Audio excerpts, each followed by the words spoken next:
क्योंकि सरकार बहुत दिनों से हमारी मांगे नहीं मान रही है, जिसमें हमारा मुख्य रूप से 2016 से पहले के रिटायर हुए जो कर्मचारी हैं, उनको 8 सितंबर 2022 के नोटिफिकेशन के आधार पर उनकी पेंशन फिक्स नहीं की गई है, ना ही उसका एरियर दिया गया है।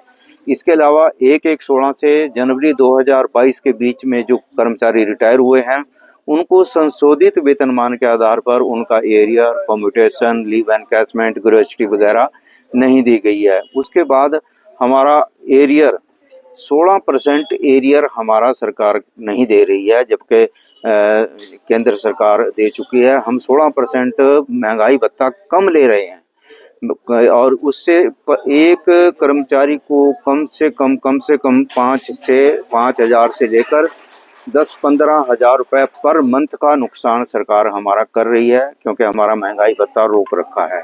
महंगाई भत्ते का 42 महीने का एरियर हमारा पिछला भी सरकार ने नहीं दिया।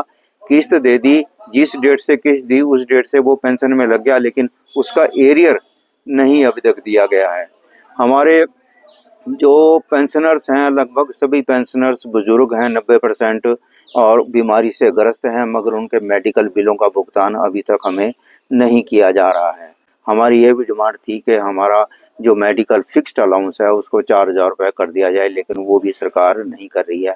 बार बार हमने सारे चैनल एडजस्ट किए, चीफ सेक्रेटरी साहब से मिले, मुख्यमंत्री साहब से मिले, मंत्रियों से मिले, इनके एमएलए से मिले, जहाँ जहाँ जो भी जनप्रतिनिधि पेंशनर्स को मिला, हमने अपनी मांग उनके सामने रखी ताकि वो सरकार से हमारी मांगों को उठा सकें और हमारी मांगों को मनवा सकें। लेकिन अभी तक सरकार हर तरह से नाकामयाब रही है।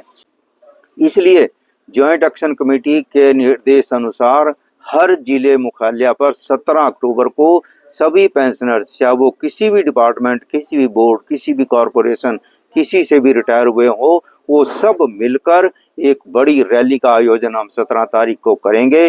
जो रैली हमारी हिंदू आश्रम से लेकर डीसी ऑफिस तक जाएगी, और वहाँ हम डीसी साहब को एक इसका ज्ञापन भी अपनी मांगों के समर्थन में सौंपेंगे। इसके बाद ये एक शुरुआत है, ये एक सिंबॉलिक एक्शन है 17 तारीख को।